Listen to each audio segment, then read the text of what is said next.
Baik, selamat pagi, Bu Elok dan teman-teman. Hari ini kami akan mempresentasikan ESG atau Environment Social Governance pada brand Victoria's Secret.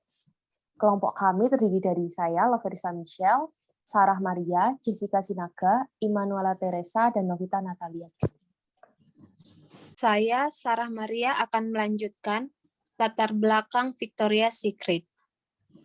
Victoria's Secret merupakan retail Amerika terbesar yang menjual lingerie atau pakaian dalam wanita, serta produk kecantikan melalui katalog, website, dan toko-tokonya.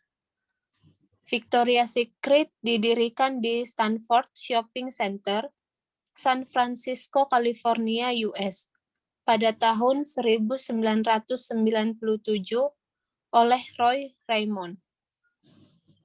Victoria's Secret merupakan perusahaan yang sepenuhnya dimiliki oleh perusahaan L Brands. Victoria's Secret memiliki cabang yaitu sebanyak 1.017 toko milik perusahaan dan 17 toko lepas. Pada tahun 2012, penjualan produk Victoria's Secret bernilai 6,12 miliar. Dengan pendapatan bersih senilai 1 miliar. Next.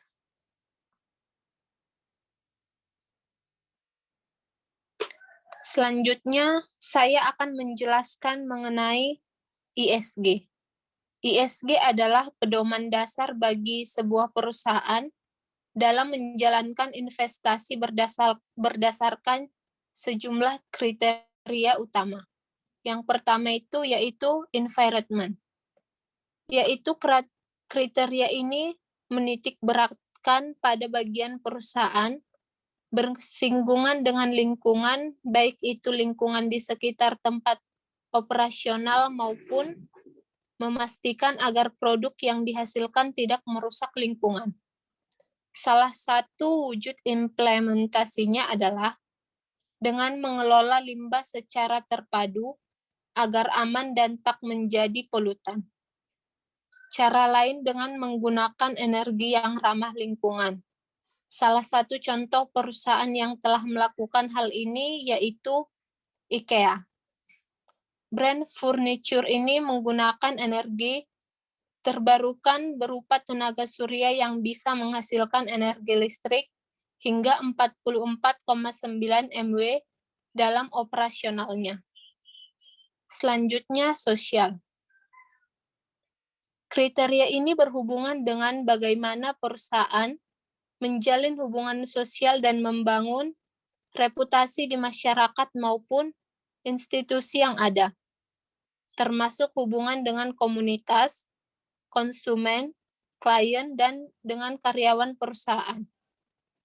Adapun contoh dari penerapan kriteria ESG, yang kedua ini bisa kita lihat dari perusahaan di bidang energi di Indonesia seperti Indika Energy Group.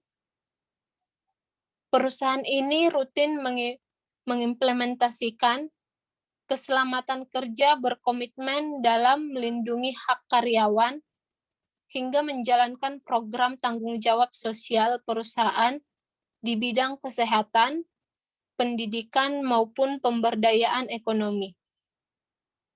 Yang terakhir yaitu governance.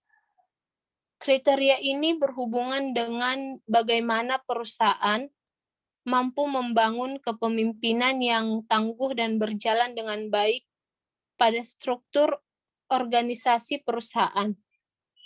Salah satu contohnya bisa dengan penerapan metode akuntansi sesuai standar atau pengambilan keputusan yang melibatkan semua kepentingan.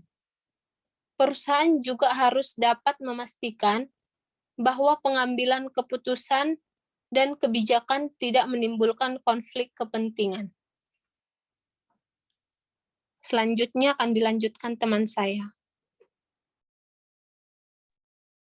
Baik, selanjutnya saya Jessica Sinaga akan melanjutkan mengenai isu lingkungan. Yang pertama yaitu pembuangan ratusan berat tidak terpakai. Yang kedua yaitu kampanye perlindungan hutan tropis. Next. Yang pertama yaitu analisis SDM dari isu lingkungan pertama dan kedua. Poin analisis SDM yang pertama yaitu kurangnya edukasi mengenai kandungan bahan bra yang dibeli sehingga merugikan lingkungan. Menurut sebuah studi, mengatakan bahwa volume pakaian baru yang dibeli dari Inggris oleh Victoria's Secret menghasilkan lebih banyak emisi karbon, karena kandungan tersebut sangat berbahaya terhadap lingkungan. Yang kedua, yaitu Victoria's Secret mendapat kecaman karena penindasan dan pelecehan yang meluas. Dikatakan bahwa Victoria's Secret melakukan pelecehan kepada karyawan dan model, seperti hal yang dilakukan oleh mantan kepala marketing Victoria's Secret, Ed Razek, pernah memaksa model dengan menyentuh dan mencium sejumlah model. Dan Ed Razek juga melecehkan karyawan dengan mengomentari tubuh mereka yang dianggap sangat jelek. Selanjutnya, kurangnya etika karena Victoria's Secret menghina penampungan tunawisma. Victoria's Secret merasa bra yang dipajang dan yang telah rusak akan dibuang ke tempat sampah, dan mereka juga menambahkan bahwa lebih baik jika bra yang rusak tersebut dikirim ke tempat penampungan tunawisma. Selanjutnya yaitu tidak adanya kepedulian dari Victoria's Secret yang menyebabkan korban terpaksa diam setelah dilecehkan oleh mantan kepala pemasaran. Selanjutnya, kurangnya juga kepedulian perusahaan terhadap kesehatan model. Next.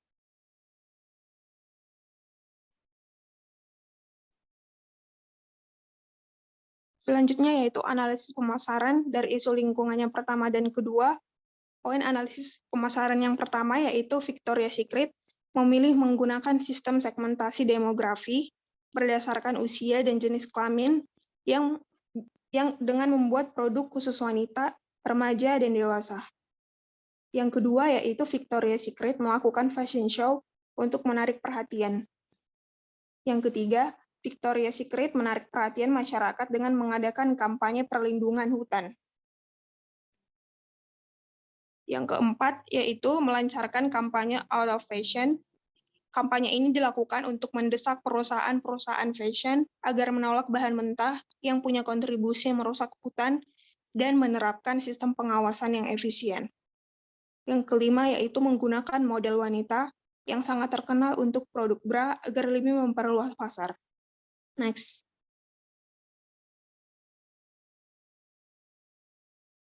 Selanjutnya yaitu analisis keuangan dari isu lingkungan yang pertama dan kedua.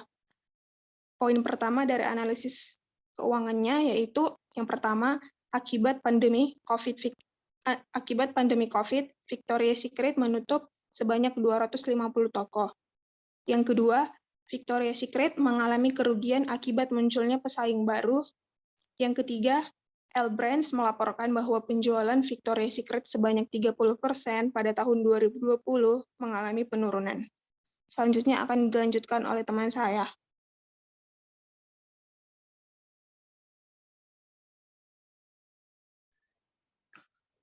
Selanjutnya, saya Novita Natalia akan menjelaskan tentang isu sosial nomor 1, yaitu menggunakan anak sebagai peragaan lingerie. Next.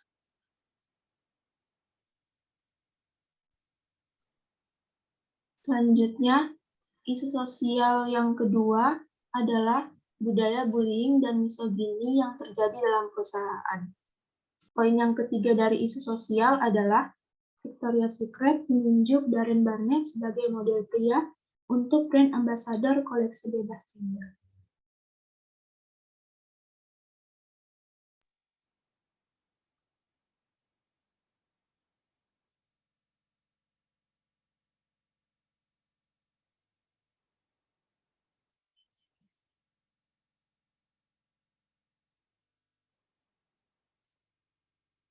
Analisis SDM. Yang pertama yaitu kurangnya pemahaman bahaya anak di bawah umur memakai pakaian minim.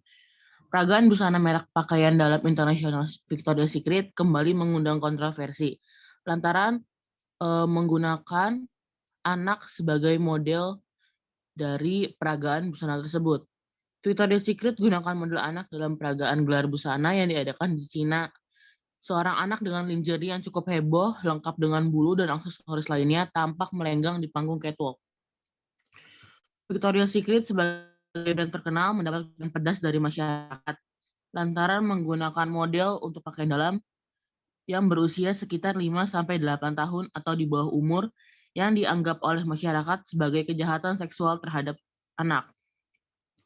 Masyarakat juga mengkritik kepada orang tua model yang mengizinkan anak untuk berlenggak-lenggok di catwalk dengan menggunakan bikini atau pakaian dalam atau lingerie karena menurut beberapa masyarakat sangat tidak pantas karena masih di bawah umur. Ada juga yang bilang bahwa ini sama saja dengan eksploitasi anak secara seksual. Saat ini banyak kasus tentang predator seksual yang menyerang anak. Disarankan orang tua untuk waspada terhadap sekitar anak karena anak belum bisa membela dirinya jika terjadi sebuah tindakan kejahatan pada anak yang menyangkut tentang kejahatan seksual. Selanjutnya akan dijelaskan oleh teman saya. Baik, saya Teresa Lukano akan menjelaskan poin analisis SDM yang selanjutnya. Poin analisis SDM yang kedua adalah kurangnya edukasi mengenai bullying, serta kurangnya keberanian speak up dari pihak korban. Cassie Crowe Taylor yang pernah bekerja di tim Public Relations Victoria's Secret, yang membantu menyempurnakan acara fashion show tahunan, mengaku bahwa pernah menjadi korban bullying dan juga pelecehan oleh Ed Razak, sosok pencetus event Victoria's Secret serta Angels yang ikonik. Dikatakan bahwa candaan tentang penampilan fisik dan juga pelecehan seksual menjadi hal yang lumrah dalam suatu perusahaan. Selanjutnya, poin yang ketiga adalah kepedulian Victoria's Secret terhadap kesehatan mental, inklusivitas, serta komunitas terkait dengan model pria brand ambassador koleksi bebas. Dan poin yang terakhir dari analisis SDM adalah perusahaan memberi sejumlah uang kepada karyawan Victoria's Secret dengan syarat agar tidak mengungkapkan permasalahan tentang kasus bullying, khususnya terkait dengan kasus pelecehan seksual.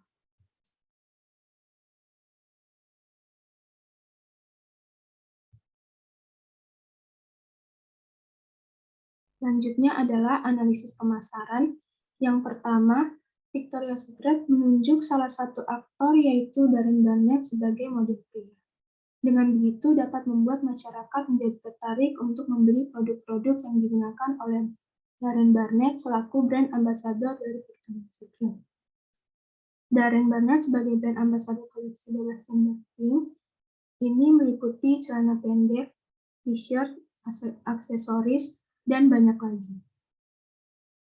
Selanjutnya, analisis pemasaran yang kedua adalah Victoria's Secret menggunakan model pria agar lebih fokus untuk memperluas pasar bebas gender dengan memastikan mitra kerjanya agar tidak hanya mewakili kalangan pelanggan saja.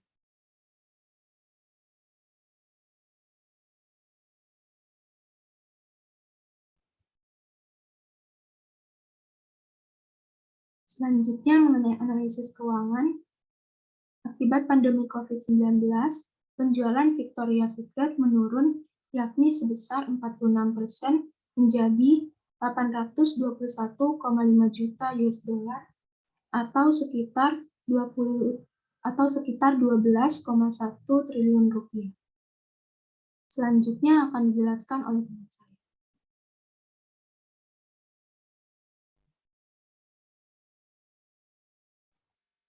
Baik, saya Laverisa akan menjelaskan isu tata kelola dari Victoria's Secret.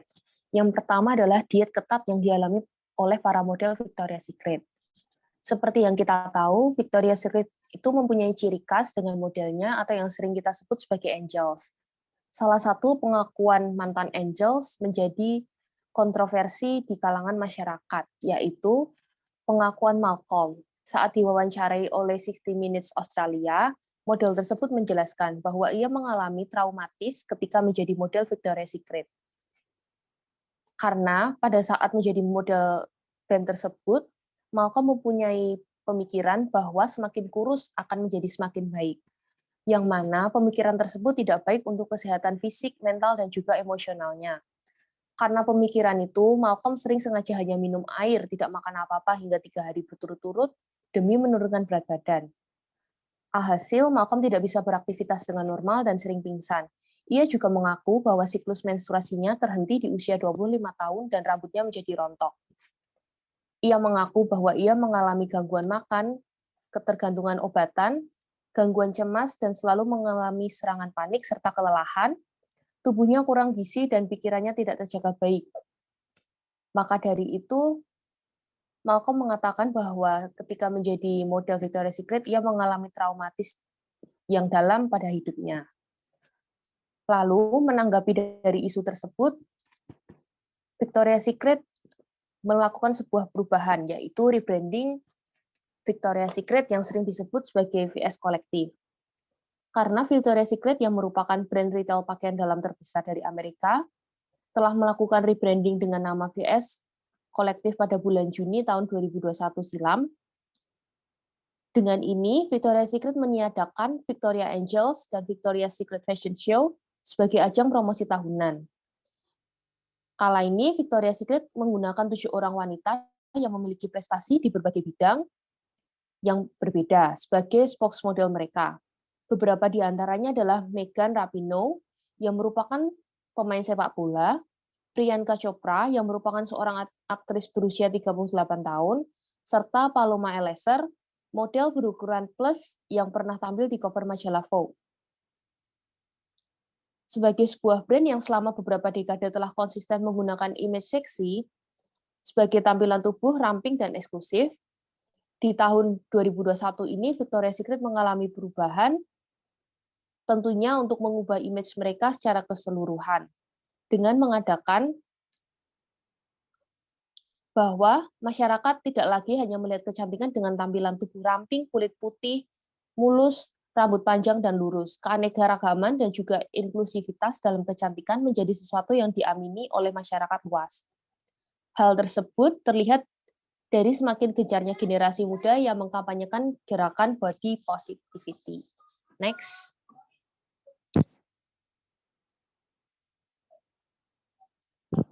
Selanjutnya, analisis SDM. Yang pertama, kurangnya kepedulian Victoria's Secret terhadap kesehatan para model.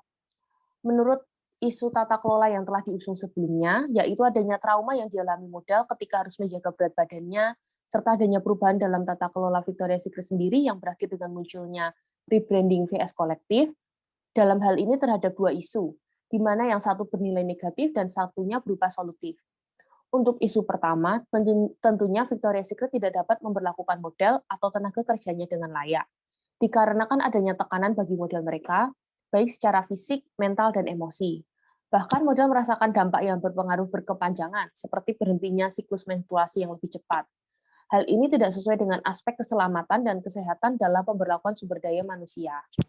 Namun, Victoria's Secret mengaca dari permasalahan tersebut dengan mencoba mencari solusi, yaitu melakukan rebranding dengan motivasi yang berbeda, yaitu lebih berfokus dengan kebutuhan konsumen, sehingga brand Victoria's Secret sendiri dijual bagi kaum inklusif, bukan eksklusif saja.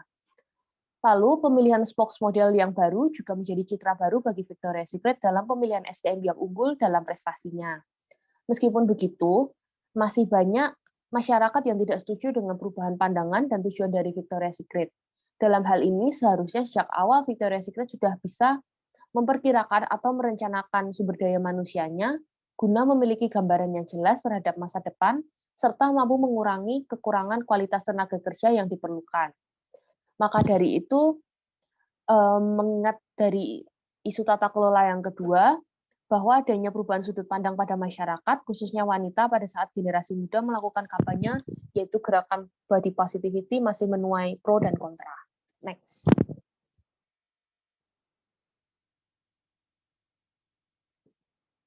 Yang kedua, analisis keuangan, seperti yang sudah dijelaskan teman saya sebelumnya, bahwa Victoria's Secret mengalami kebangkrutan yang cukup besar. Contohnya, pada 2 Mei 2020 dikabarkan bahwa L Brands turun pada 37% kuartal. Lalu pada Februari 2020, L Brands mengumumkan untuk menjual 55% saham dari Victoria's Secret kepada Sycamore Partners dengan harga sebesar 525 juta US dollar.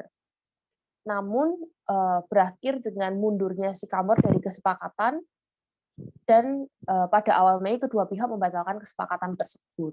Next.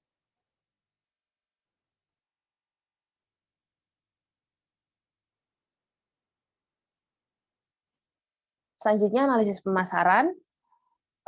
Dikarenakan banyaknya masyarakat yang lebih memilih pembelian secara daring dikarenakan pada masa pandemi, maka banyaknya penutupan store Victoria's Secret seperti yang dijelaskan oleh teman saya sebelumnya. Dan untuk analisis yang kedua, mengingat dari kebangkrutan yang telah dialami oleh Victoria's Secret sendiri mengakibatkan tingkat pemasaran Victoria's Secret menurun sehingga harga saham dari Victoria's Secret sendiri pun tidak semenarik itu di kalangan stakeholders lainnya. Next.